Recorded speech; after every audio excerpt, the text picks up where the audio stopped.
Now, my guests are seated. Let me introduce them to you and we begin our discussion for today. And of course, this matter is one that we will be discussing. My guest in the studio, Abdul Malik Kweku Baako, Editor-in-Chief of the New Crusading Guide newspaper. He's a regular panelist. Professor Ransford Jampo, Department of Political Science, University of Ghana. On Zoom is Kweku Asare, Professor Stephen Kweku Asare, Fellow CDD Ghana and D&D Fellow for Public Law and Justice. Gentlemen, good morning and welcome to Newsfile. Good morning. Right. So, as we have indicated to you, and you may have followed in the course of the week, all right, some things happened at the offices of the Auditor General in the course of this week. I don't know where you stand, whether you belong to the school that says the Auditor General, Daniel Yao Domelevo, who is on 167 days leave, is acting like a kid, like the board chairman will suggest, or that he's simply just playing things up in the media in a way he shouldn't, like a group that sympathizes with the audit service and the board chairman suggests, or like the CSOs who came together and still stand their ground and who have gone to court insist that what is going on is absolutely ridiculous, that there is a clear design to oust the Auditor General, a power that the President doesn't have to exercise. Now, take a listen to some of these things.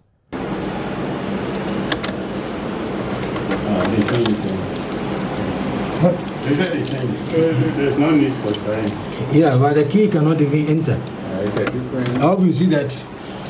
It was flat like this, Yeah, and they changed it to this one. So that is fine. He came back, collected some documents, including a letterhead, to write back to the head of state, the president. And then also, the acting Auditor General informed us that he wasn't happy about the security of that office. And therefore, he was suggesting that we secure the place. The board authorized him to buy new locks and secure the place. When he has done that, he gave the keys to the secretary of Mr. Domelevo. My information is that the secretary decided that she will not take the keys. The keys were again given to the Deputy Auditor General in charge of Finance and Administration.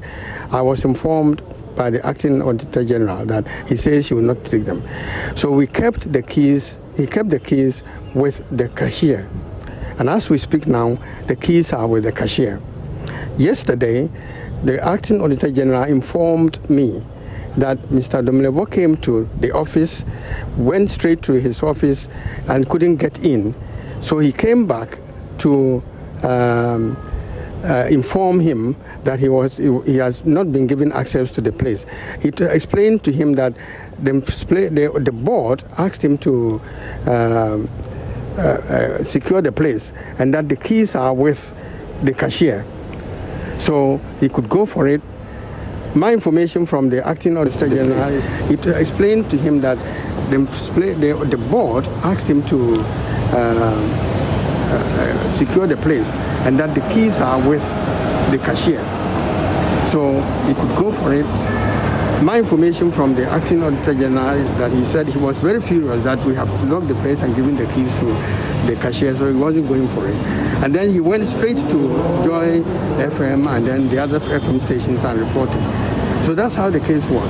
His office is there, the keys are available with the cashier, and if he wants to go there, he must get to the Acting Auditor General and he will direct him as to where he can get the keys to get to his office. Nobody has locked him out of the office. But Prof, you have occupied that office before. If you go on leave, must the locks in your office be changed? Yeah. But if I go on leave and there is a problem about the office, the locks, the board has every right to make sure that the place is secure. What is the problem about the locks? The problem about the locks was that Mr. Domlevo came there a day after he has left and went there, collected letterhead and also without telling the acting auditor general that he was there. So, but that is his office. He's just on leave. Yes, but somebody is acting for him. Don't you see this? That somebody is there acting for him, and therefore, if anytime he wanted to come there, the courtesy would be that, okay, I'm here to take A, B, C, D. This is very shocking news. In 20 years of democratic governance, this is probably one of the lowest points that this country has experienced. The thinking behind this, we're not quite too sure. We all know that any one of us on leave is able to walk into his office, pick up staff, and especially for an office that is an independent institution of state that the Constitution has made effort to protect and to guard against this kind of interference. It's an embarrassing situation to find ourselves in as Ghanaians. This is not the kind of thing we should be focusing on in an election year. And we think that it's about time that we hear from the president himself. What exactly is going on? What are they trying to achieve? The man has not been legitimately removed from his position. On which basis would anybody go and tamper with his office door? What may they have done in that office, placed in that office? This is absolutely unacceptable. We will continue to make sure that this issue is not left lying because it has serious consequences for our constitutional arrangements, which we should not allow to continue this way. The president is wrong. Did you petition the president the last time you spoke about this, and have you received any response from him? No, we're one of a number of groups that had written to the presidency asking the president to bring back Mr. Domlevo. We've not received a direct response to our appeal to him so far, except that other parties who had written to the president have been written to, and the response suggests that there's not going to be a callback, and we are quite disappointed with that. But it will not stop us. Right. You're welcome back. So you first saw the Auditor General on leave, visiting his office, and finding that he's unable to access the office with the keys, original keys to the office, handed to him. Then you heard next Dr. Dua Ajiman, former Auditor General himself, who is now chair of the Audit Board, Service Board, and works also from the Office of the Presidency, explaining that they had issues and they made the necessary orders. And finally, you heard Dr. Kweku Baako of the CDD, one of the institutions, that was Senanu rather. Dr. Kweku Baako has spoken earlier about the matter. So this is Adam Senanu, who belongs to the group of CEOs that have come together and have petitioned the president to rescind this decision and restore Domlevo. Of course, the president has replied and told them that he's unable to change the decision he has taken. Right. So, do we have Professor Kweku Asare on the line on Zoom? Prof, welcome. Thank you, Samson. Right.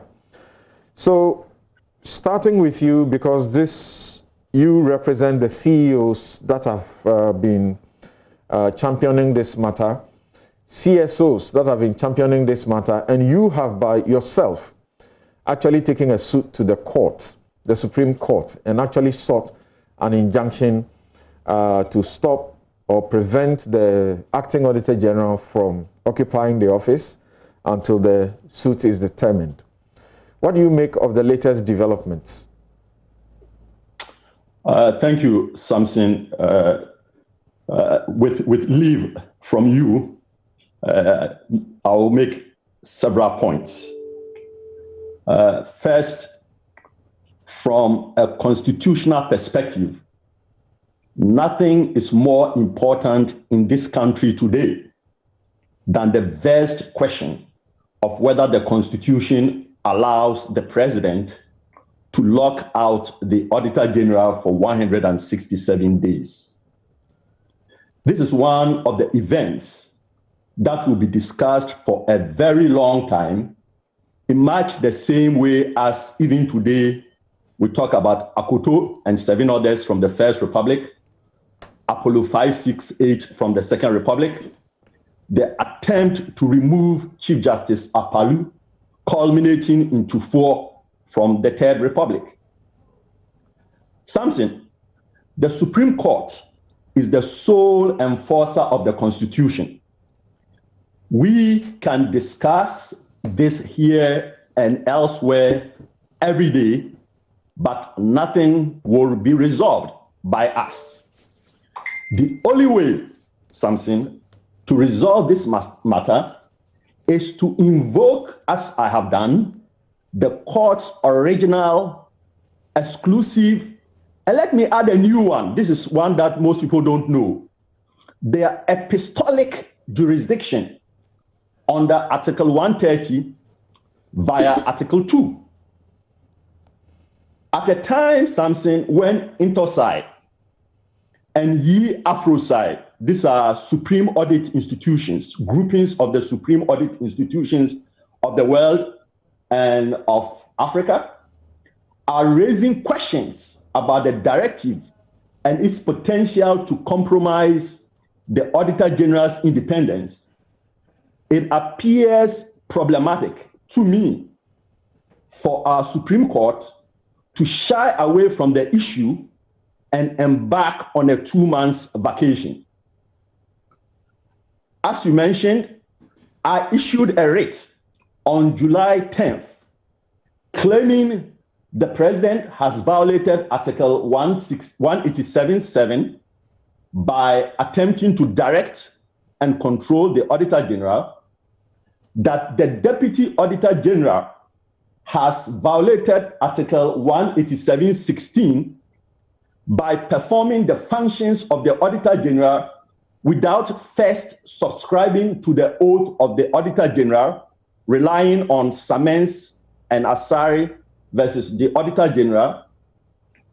We are also of the view that the Auditor General should not even have handed over matters related to his office to the Deputy General. And so the Attorney General has presented his side of the story, alleging that the president had powers to do so under Article 297. Samson, the court must decide. They must deem this important enough and of national interest.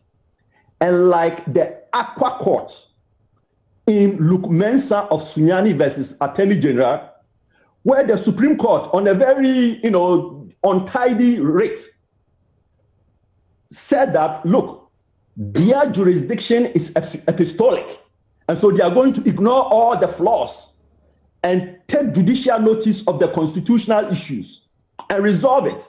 And they did resolve it. And in my opinion, this court must do the same thing, come out of its vacation, and address the issue. All the arguments have been made. The court cannot, when the whole country is talking about this matter, when Intosai is talking about this matter, when Afrosai is talking about this matter, just rest comfortably in a vacation mood and allow this constitutional cancer to fester. So I'm humbly using your platform, pleading with His Lordship, Justice Ani Yeboah, whom I admire and respect tremendously, and who is also a fellow vandal who believes truth must stand. I'm urging him to direct the court panel hearing our case to consider the briefs before them and give us a decision within 10 days. The Auditor General has already been on an involuntary leave for 31 days, and any more days will cause irreparable harm were the court to find this constructive removal to be unconstitutional. Samson, 2 more points. The court's rules of procedures, important as they are, should aid the administration of justice. It should advance the cause of justice and not defeat it. Where there is a conflict between the law of procedure and enforcement of the Constitution, the latter must prevail, which is the ultimate end of law and of justice. Likewise, I think in this case, enforcing the Constitution and addressing the public's concern should be prioritized over the court's vacation. I'm afraid, Samson, that the court's reputation will be severely and permanently damaged if it fails to pronounce on this issue and heads for its 2 months vacation, allowing this issue to just hang out there. Posterity will score a non-decision as a tacit endorsement of the involuntary leave, especially as the court has seen the Deputy Auditor General in court and allowed him to offer an Auditor General's opinion on Kroll. So that's where I'll leave it at, and I'll be happy to answer any questions arising out of this admittedly long presentation. Thank you for the time, Samson. All right, so having discovered that you were actually looking sort of at a script and expanding the script, my decision was not to interrupt at all. So, number one, your concern is one of an administrative in nature, where you are making a suggestion to the court. The vacation by the court is set out in law. I'm a lawyer. I celebrated Friday after having gone through a hectic day to conclude the term, the legal term, hoping that I enjoy the leave, even though the district courts, the circuit courts, they have no vacation. At the high court level, specific courts remain to take care of emergency situations during the vacation period. You are saying because of this one single case, the court history must change. Is that what you're saying? Yes, Samson, as it did change in the case of the election petition. Look, the court rules are there to facilitate justice. They are not there to tie our hands and something important is happening and we say, well, let it happen because the court is on vacation. That is such a pedantic view of the rules that nobody who understands justice will likely buy it. There is a tremendous problem going on in this country. And what stops the court? They really have all the briefs. They can meet by Zoom, discuss it, issue an opinion, and just release the opinion. No lawyers should appear in court. No witnesses are needed. This is just arguments. They look at the arguments and they can issue an opinion. They should do that. By the way, Samson, in India, the Supreme Court has something that it calls a vacation bench. And that means even when they are on vacation, a panel of the court is always available to hear urgent cases like this one. I will also suggest that because we have over 20 Supreme Court justices, and because our Supreme Court sit in panels of 7, there will be no reason for all of them to take their vacation at all the time and create this 2 months vacuum where when there's an important constitutional case, we fold our hands and say, well, there's nothing we can do because the court is on vacation. Okay, so do you appreciate that the point you are making in trying to make this case a very special, peculiar matter feeds into the arguments that you, the CSOs, appear to suggest that in the absence of Domelevo, there will not be a functioning audit service? What kind of thinking is that? Because that's not what the CSOs are thinking. That's what the Constitution says. The Constitution creates a one-man Auditor General and a one-man Auditor General's office. The Auditor General's office is in Article 187A. The Audit Service Board is something different. That is in Article 189. So, for instance, the board of the Audit Service cannot direct or control the Auditor General, because the Auditor General is independent of everyone, including the board. It would make no constitutional and audit sense to have a board that works at the presidency oversee the work of an independent Auditor General. Anybody who understands auditing, this is not even law, this is just auditing. Anyone who understands auditing knows that that arrangement is uncalled for, and any serious reading of Article 187, which creates the Office of the Auditor General, Article 188, which creates the Audit Service Board. I just wanted just quick ones to clear this off, and then we move on. Now, factually though, the Supreme Court is not constituted by, or it's not, they don't have 20, they have less than 20 judges at the Supreme Court. But, but my next issue is that you compare this to the election petition. That's such an odious comparison. You don't agree?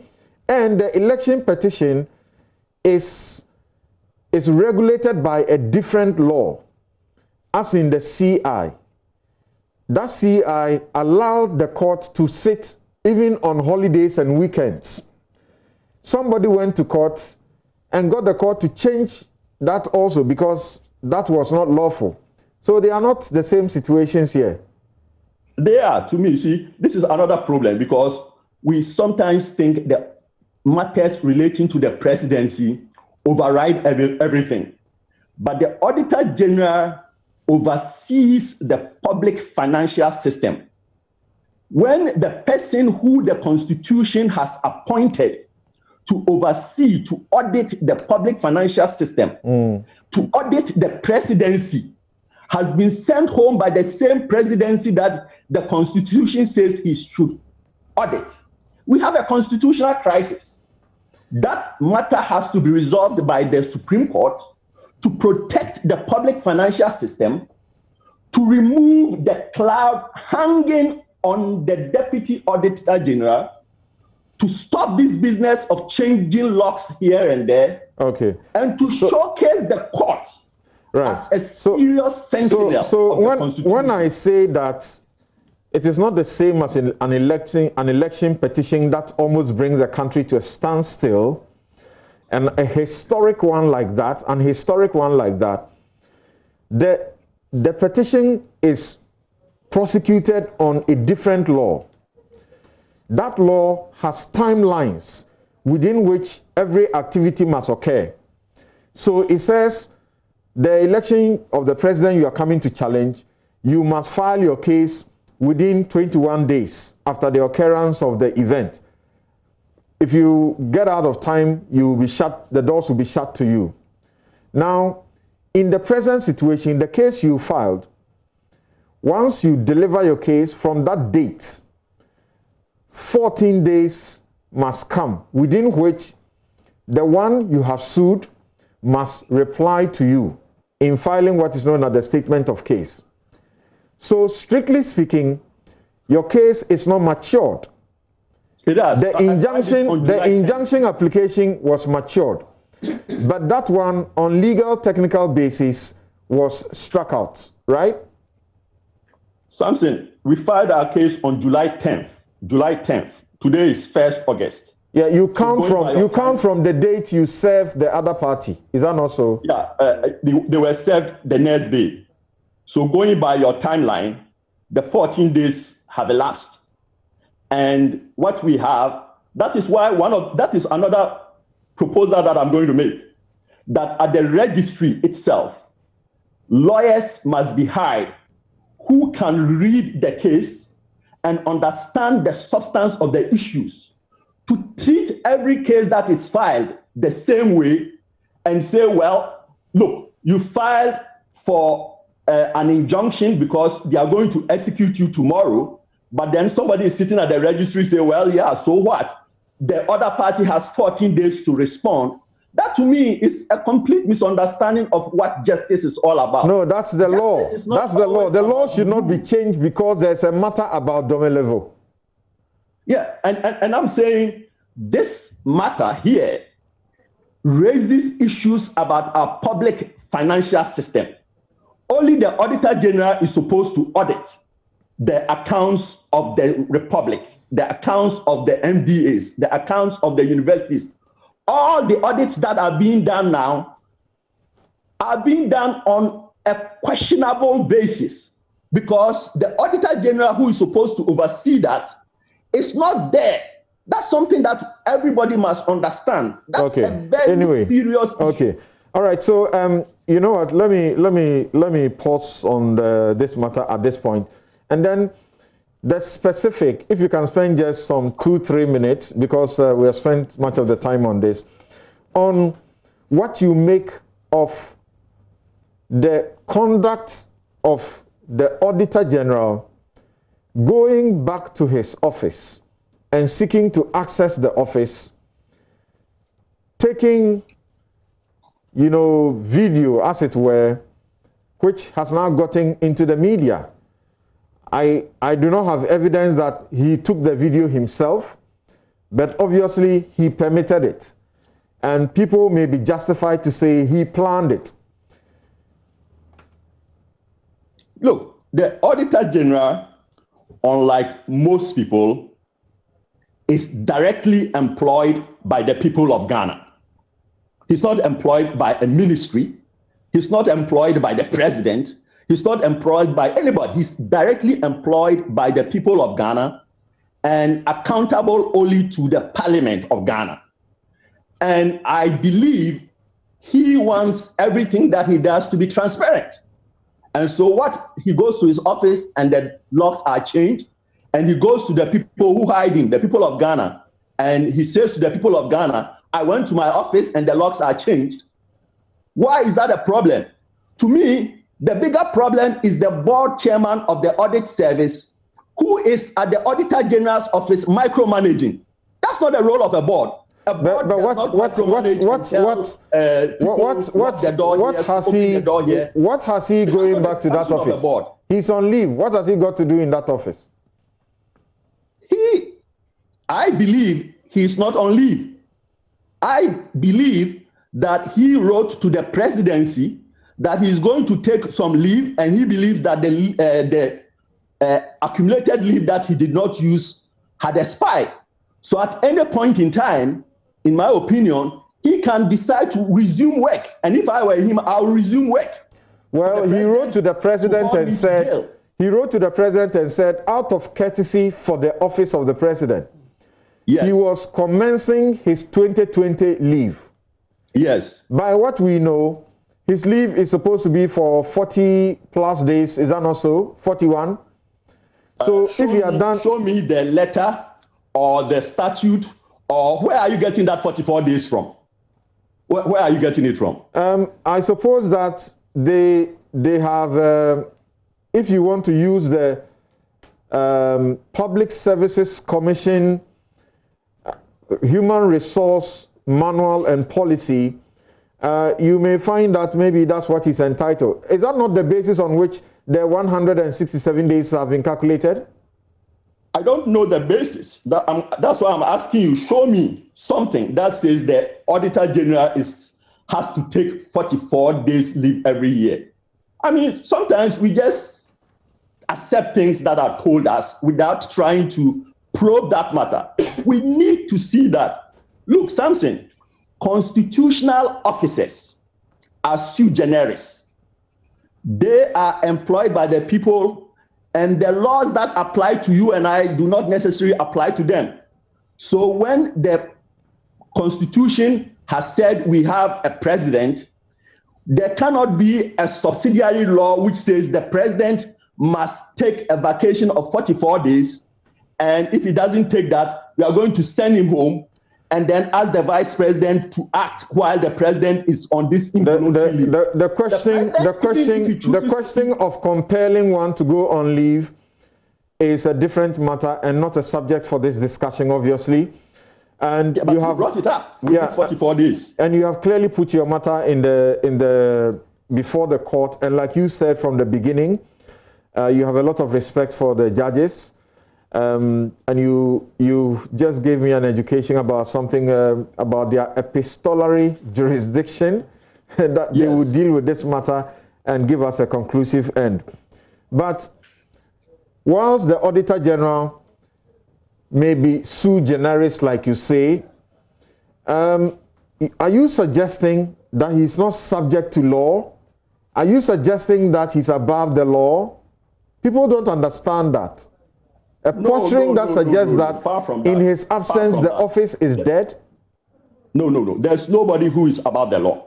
In fact, if you recall, not too long ago, the Auditor General was held in contempt in a high court. That's right. So he is accountable. He is accountable to Parliament. He is accountable to the courts. He may surcharge someone, but if he surcharges you, you have the right to appeal that in a court. So there's a system, and we have to work through the system. I'm not suggesting even remotely that the Auditor General is above the law. Nobody. There will be no way I will make that suggestion. But I'm suggesting that the Constitution says he is not subject to direction or control by anyone, including the Audit Service Board and the President. Do you go back to your office when you're on leave? Yeah, yes, absolutely. That's why I'm telling you. The nature of my work is such that even when I'm on leave, I'm working. That is the nature of the work of the Auditor General. Even when he's on leave, his deputies are supposed to be communicating information with him. It's like the president. Just because the president is on leave doesn't mean we can lock him out of the office and then the vice president decides what to do. No, constantly. He goes on leave. Update him. The president is on leave. He goes on leave, and a day after he commences his leave, he goes back to that office, picks a letterhead from that office, replies the president, and they say the board takes a decision that they don't want that to occur again. For him to be on leave and to still access the office in the manner he did, he could come back and then there will be an allegation that something is missing from his office. So they did this to protect the office for himself. You don't agree with their way of handling it? Samson, please read Article 187. And then you see that the Constitution created an office of the Auditor General and then the person of an Auditor General. Then you read Article 188. Article 188 creates an Audit Service Board, but that board is not the board of the Auditor General. It couldn't be because the Auditor General is an independent office. That board is the board of the Audit Service. The board of the Audit Service has no standing to issue any directives to the Auditor General, because to do that will be to allow somebody to direct the Auditor General, which would be inconsistent with Article 187. So the whole structure where people think the Audit Service Board is a board of the Auditor General is flawed. It's flawed. That's why we are having all these problems. All right.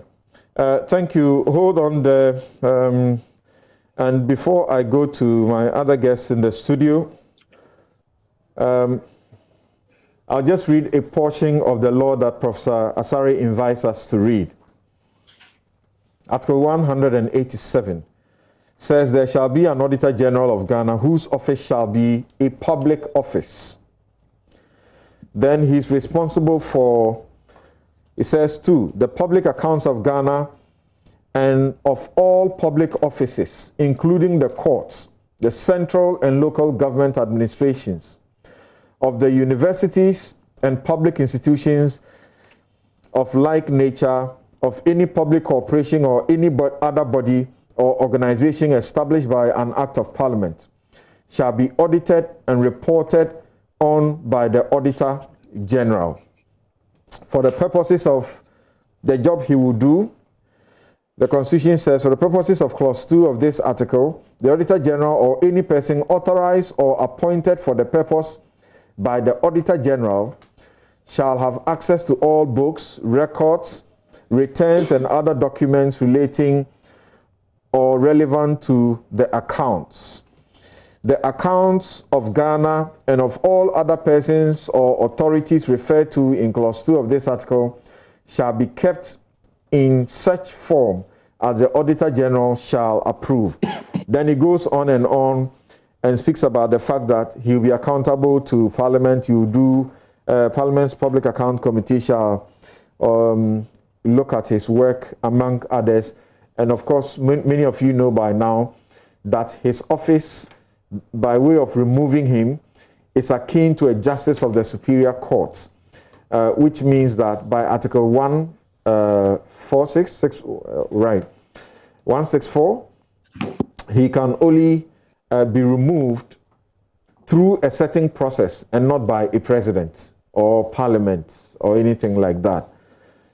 So, Kweku, should he have gone to that office? We hear he said he wanted to go pick his constitution because he needed to go to court the next day. Should he have gone there in the first place? Should they have changed his logs? Well, before I answer that question, let me make a preliminary point. See, there are very serious issues at the courts as we speak relative to the independence, the scope and coverage or limits of the Auditor General. They are the Supreme Court. I'm sure you know. There are about 3 cases pending at the same time there. Yes. The proceed on leave directive by the president is also there. The status of an acting Auditor General is also there. It's related. Then we have at the lower courts also some issues. The Crow matter, which went to the Supreme Court based on a referral by the High Court. And it's back to the High Court. The substantive case relative to the Crow matter is still pending. That's right. At the High Court. We have also some issues between the Auditor General and UOCO. Remember, the Public Procurement Authority probe investigation into some procurement matters. And the Auditor General later was challenging the UOCO that you don't have the right to investigate me. UOCO said we have the right. That is also pending at the High Court, the court below. So there are serious issues, both constitutional and non-constitutional, pending at our courts. I think the focus should be there. And it's important because when they are determined, it will help us looking forward what to do. Corporate governance, all those things relative to the Audit Service Board, and Office of the Auditor General. These are very important things, and I'm happy that these things are in the court and being litigated. And we should all be committed to it. Now, I find it very difficult to take my focus away from there and bring it to this needless dramatization of change of keys or locks. I find it very difficult. Look, I don't even see the relationship. The Auditor General, and that's the key point. I'm going to be very frank with you. You know that I'm one of those who backs him and have done so for quite some time. But I have refused to just follow anyhow anything he does or says. And I think it's also important that his attention is called to some of these things. Look, you want to go to the office, you are on leave, accumulated leave. I'm not one of those who said never step in the office, assuming there's something very important for even personal document that you might have forgotten. And so you want to go for it. If it's official document, I'm not going to stand so much in his way, even though there you must deal with the acting Auditor General. I know some people don't recognize that animal, quote unquote, called acting Auditor General. But you have deputies who are still at work.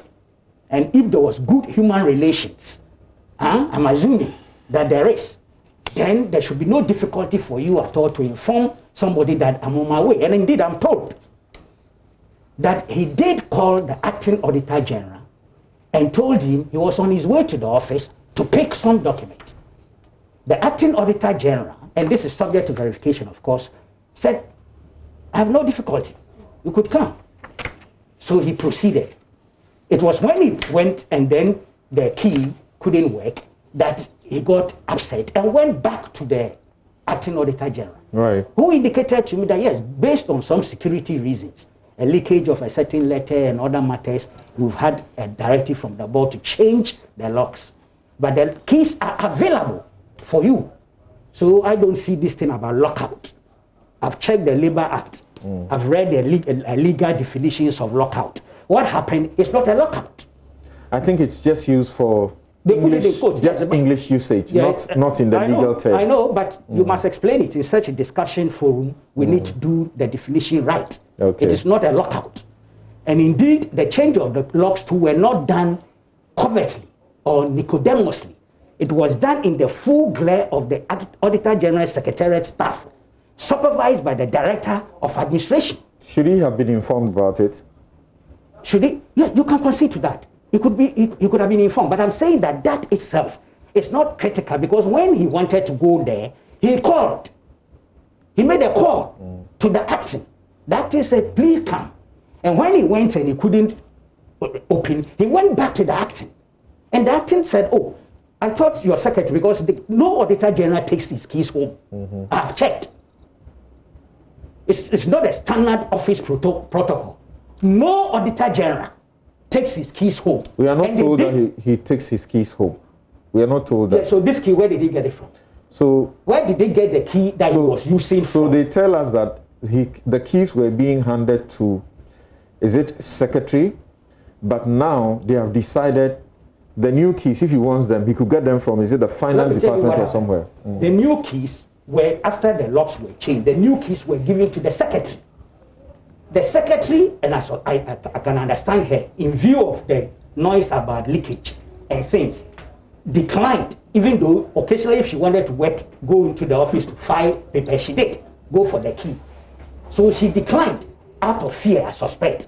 So the keys were then given to the deputy. Because you're touching it yes, so I'm sorry. often. This thing is disturbing, but what can we do? We have to live with it, you know.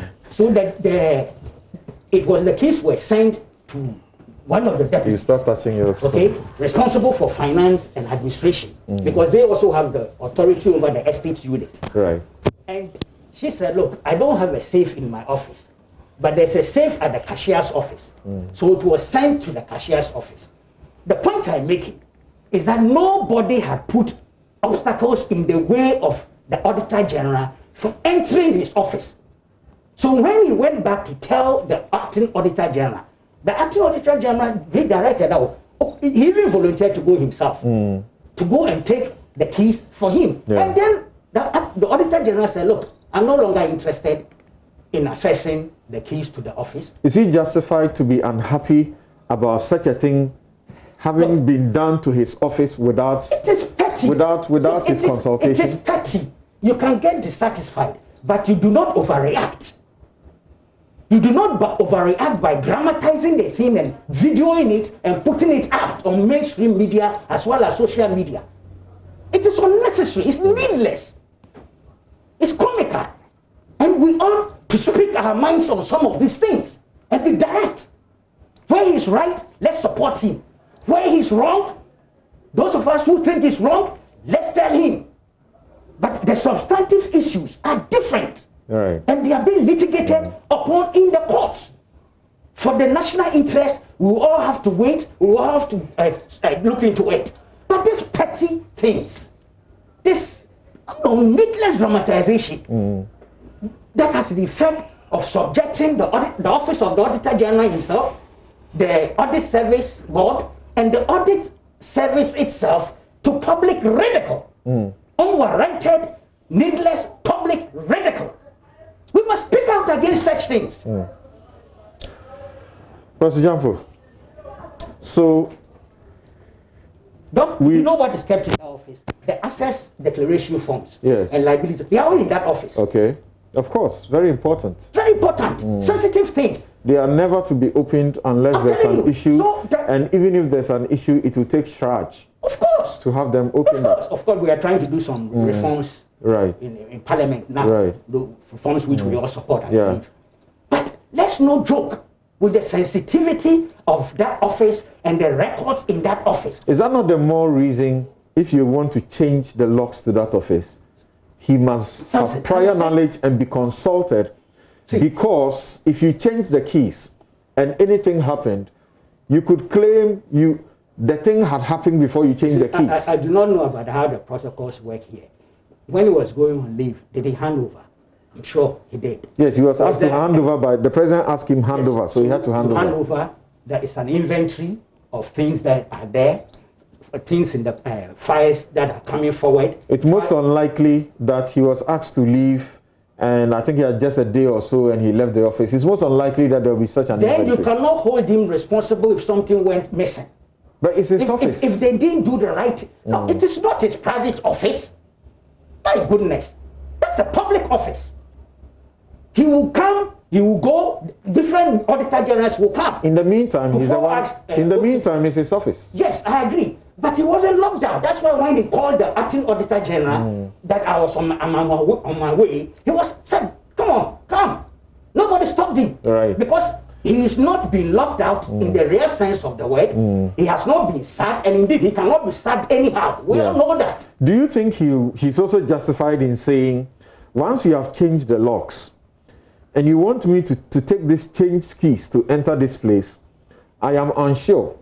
If I take it and I enter, later you may have done something, tampered with some documents, and you say, because I came in, I did it. That's why he didn't want to do it. Because of poor human relations, mistrust, and things that have entered the system. Otherwise, this is so needless. Because look, this is the Auditor General. He is calm. He can go in there alone. You don't trust, he goes in there with somebody else. But to be honest, it's because there are underlying factors of mistrust and poor human relations. Look, the contempt case, you read the judgment. I'm sure you've seen the judgment, the High Court judgment. There was a situation where he had been served, but he said the secretary or so put it in a pile of papers, and it lasted about a month or two before he could find it. Sometimes it depends on the culture that you have of management that you've put in place in the office.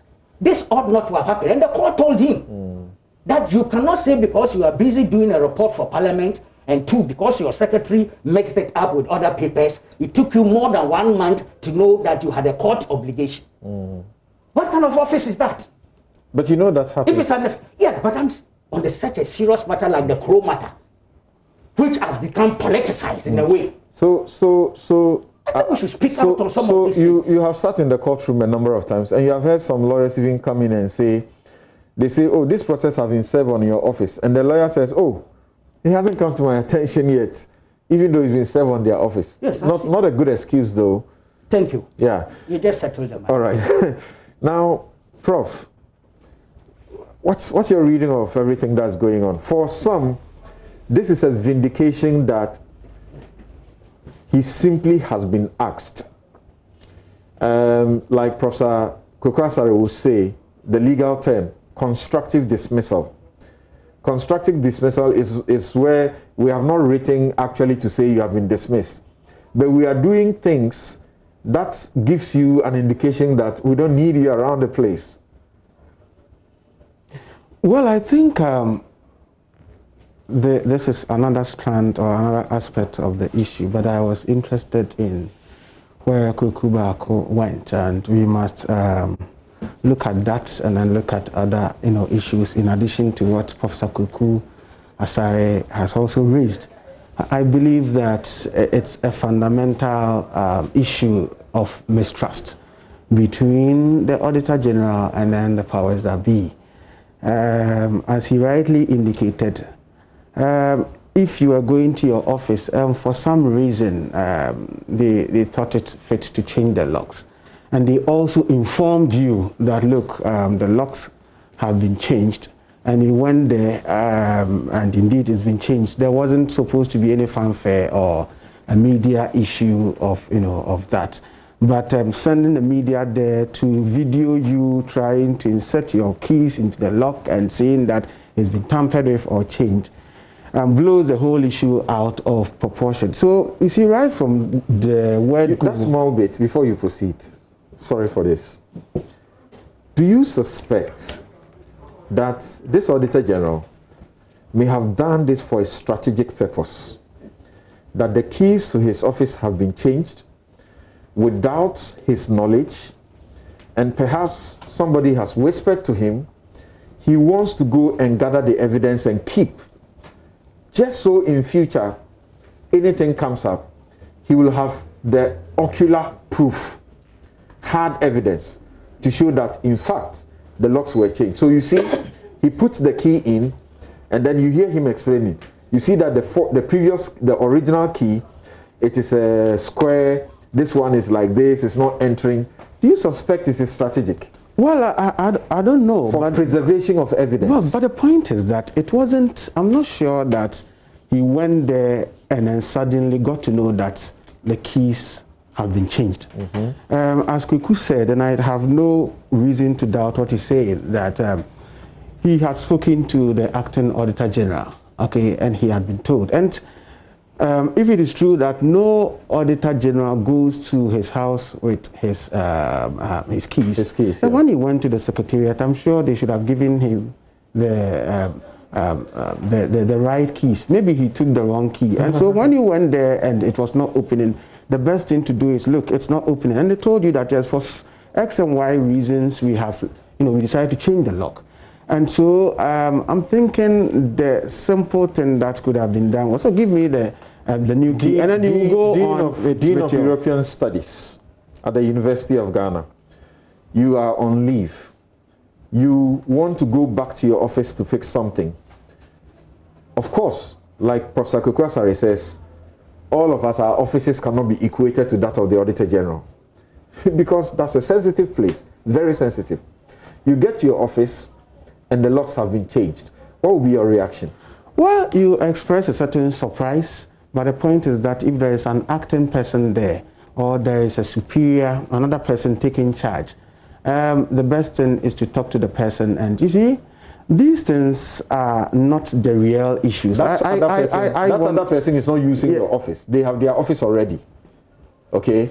Yeah, but the point is that if you went there and it is locked, and then you have somebody you can talk to, and you actually went out of your way to speak to the person, and the person explained. I think if there is trust and there is a cordial relations, then the issues must be settled there. We know there's no trust. There is no trust, and I wanted to go to why there is no trust. Okay, there's been these issues of lack of trust right from the one that he assumed office. And my explanation to some of these things, taking it or radically departing from what Kweku and Professor Asare have said, that you see, one of the manifestations of lunatics or politics has got to do with extensive powers of appointment of the executive president. And they believe that once assuming office, the president must appoint virtually everybody. Now, with the last minute appointment of Domolevo to office during when the NDC was exiting, it was seen as an attempt to foster a certain quote-unquote monster on the new regime that was assuming office.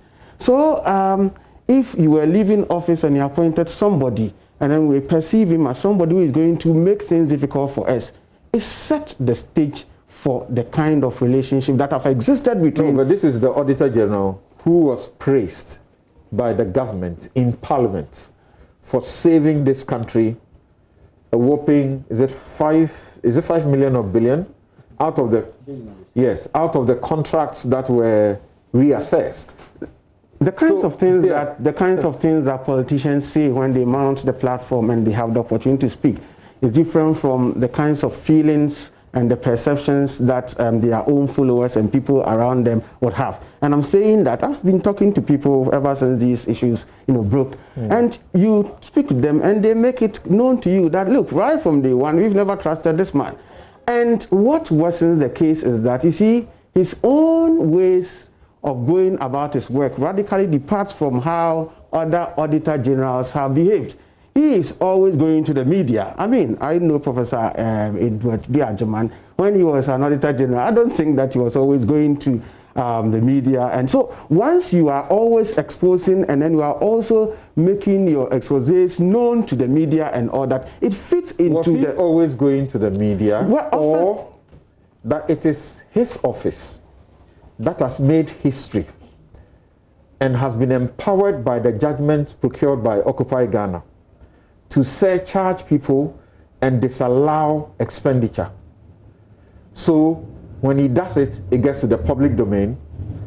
He surcharged the senior minister over the Crow matter, and his audits have rather come to the public and gotten him in the public, not as though he has been in the public. Is that not the case? I don't think that the kinds of, the good work he's doing, haven't been done by previous auditor generals before. I'm sure others have done similar acts that didn't find their way into... We don't have evidence of that. We may not have, you may not know, but I'm saying that I'm sure things like that may have happened in time past, and we didn't find them so much. I'm not saying that getting things some like of these things... surcharge and disallowance? Well, there may be other things that are There's also no important. evidence of that ever happening. Well, that may be one, but I'm saying... Until Occupy Ghana went to the courts, got a judgment from the Supreme Court, that further empowered him to be able to do so. Yeah, but I'm saying surcharging and disallowing some of these things wouldn't be the only thing that the auditor general is required to be doing. Right. In the conduct of their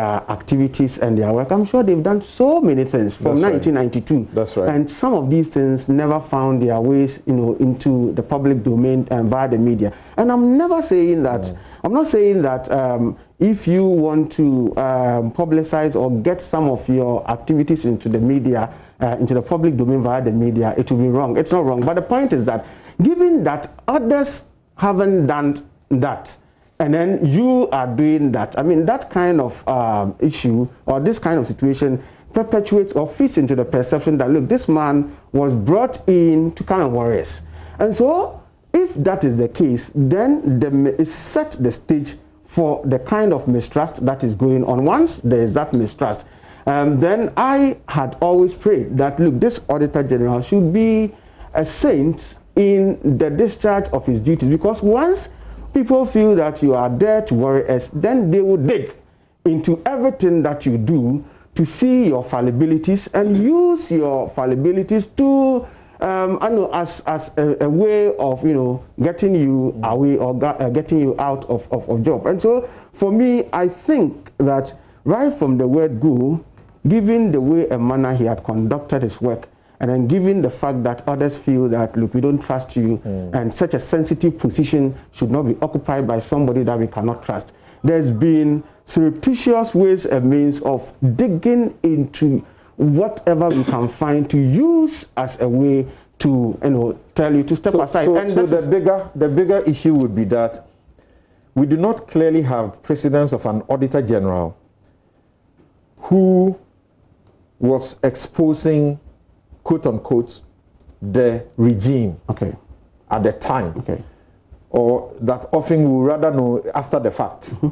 But we have an Auditor General that we are seeing the government in power.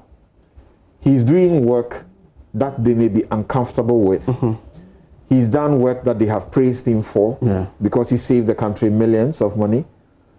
But this is perhaps the first time we are seeing an auditor, whilst in office, standing up to people in the political circles when they try to twist his arms about how he has to do his work. The matters got to a head. The board decided that they have to report to the presidency. And that's where people raise the question of conflict of interest of sort, where the board chair, who is a former Auditor General, who also exited in a manner that he might not be excited about, now in that office gets the presidency to take the steps that have been taken to force him to go on leave. And we know their letters became public because things got very heated.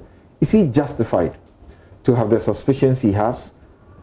And are the others also justified to have the suspicions they have? You see, so that's what I said earlier, that it's just a mistrust between them. He's justified to have the suspicions he has. And those who are also doing this are also justified, because the timing for his appointment was so crucial. I mean, when they were just about leaving, they brought him. And so it's like, we have a certain monster for you. We're going to make things uncomfortable for you. I don't think that that may really be the case. If an Auditor General is really doing his work and is really exposing rot and corruption, it's something that we must all applaud. But there is a perception that, look, he may not be doing that genuinely. He is just interested in just exposing things and then also blowing them, out of proportion in the media, just as a way of, courting disaffection for us and making us lose our popularity. How does that stick for an Auditor General whose sword cuts both ways as far as the political divide is concerned? Well, if your sword cuts both ways, as far as the political divide is concerned, you are seen. I mean, all well-meaning Ghanaians and watchers will see you as an independent person. But the point is that once the regime, or some people within the regime feel that you were appointed by our predecessor, regardless of how effective your sword may be in cutting across the sides of the political divide. You see, if you cut that side, it will not be seen. But if you cut our side, because you were not appointed by us, and you see, the point is that going forward as a nation, we should know that appointment to key offices, appointment of independent public, officers would never be done by God. It will be done by political heads and leaders. And so let us tone down on the practice where if we didn't appoint you or you are appointed by a predecessor, we begin to see you with a certain eye and we try to do all we can to mistrust you and also to dig into your fallibilities and to use that as a way of treating you in a manner that... We're talking about things we play the ostrich about, right? Anyway, so let me see if I can get you in 2 minutes each so we wrap up on this discussion. And the bigger issue is, what is the way forward? We need a resolution because Ghana must be the victor. The public accounts of Ghana must win. Integrity, independence, accountability, and this is an office of an anti-corruption office. That is what is important. Yes, Kweku? Yeah, see, well, the Occupy Ghana's initiative by the Supreme Court was fantastic. And this Auditor General rode on it in a very conscious, deliberate way. And it was one of the reasons why people like us backed him. But if you check the records carefully, there was a certain, and that tells you why we were not doing well. In 2005-06, there was a surcharge and disallowance against the national lotteries authorities. And that was during the Biajman period.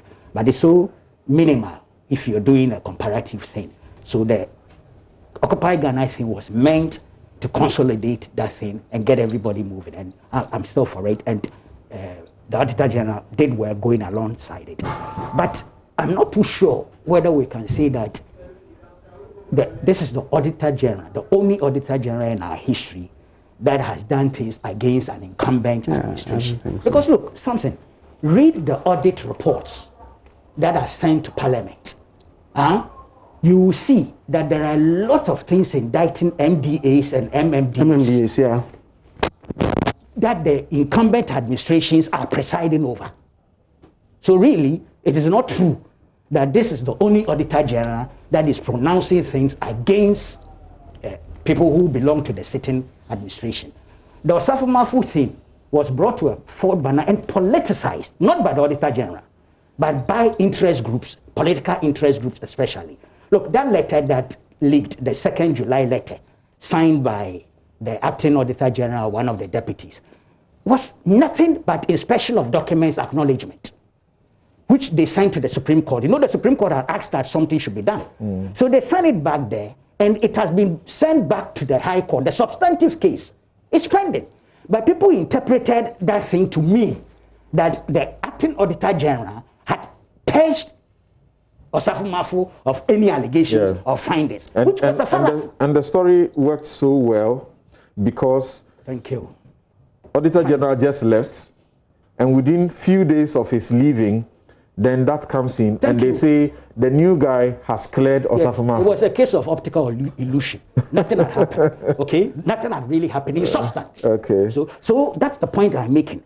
That look, the cases in court, part of which my own contemporary hero, Kweku Baako, is part of, I'm okay with it in principle. And we'll all wait. The way forward you were asking will come through part of the cases in court. So we should all wait and see how the courts rule on those matters. But otherwise, look, this changing of locks, I find it difficult when people want to draw an organic link between that and the cases in court. I find it very difficult, hugely challenged to accept that. It has nothing to do with it. And I think the Auditor General, if he had handled the thing with a little bit of finesse, and not brought in audio and video and all those things, we will not be discussing this matter. Because it's so petty. Okay. All right. No, it's your... Kweku. I was actually going to Kweku Asare, and then he made his final point. Yes, Professor Kweku Asare. Samson, thank you very much for giving me this platform. Let me state, and I want to be very emphatic about this, that my stand here is not about Daniel Domlevo, this Auditor General, or for that matter, the President, Nana Akufo-Addo. Both Domlevo and Nana Addo are good friends of mine, and this issue to me is not about them. My position would have been the same if Nana Addo was the Auditor General and Domlevo was the President. I'm here strictly because of my love for the Constitution, and mainly because I want the Constitution to be respected. Second, my stand is based on history. When you do a little bit of history and you understand the friction between Mr. Hinkrase, who was the first Auditor General, and President Nkrumah, and all the attempts to put the Auditor General under the Ministry of Finance, which failed, and so subsequent constitutions were emphatic that we need to have a completely independent Auditor General. And Samson, that even explains partly why the Public Accounts Committee is always headed by the ranking member from the opposition party rather than the majority party, because people understand that money cannot be audited by the same people who are spending it. Third, Samson, no good auditor is loved by the people who he audits. I myself am an auditor, and I know that. If you are doing your job, the people you are auditing are going to resist you because you are asking too many questions. But you don't ask too many questions because you don't like them or because you want to embarrass them. You ask too many questions because that is the nature of your job. Fourth, I believe that the Auditor General is entitled to leave, and sometimes he has to go on leave. However, I think that when he goes on leave, it is his prerogative to deputize somebody to act on his behalf, because he is the only one who is constitutionally seized with the power to be Auditor General. And as the Constitution itself says, he can deputize other people to perform his functions. Although he delegates part of his duties to them, he doesn't delegate the authority to them. Fifth, on the issue of lock, I don't like it. I don't think people will be saying the same thing if the president went on leave and his office was locked, or the lock to his office was changed. They won't be saying the same thing if it happened to the speaker. They won't be saying the same thing if it happened to the Chief Justice. We need a little bit of consistency. Why do you direct somebody to go on leave and that itself is disputed, and then you go ahead to change its law. This just raises the political temperature. It is not good. We must condemn it, and I condemn it.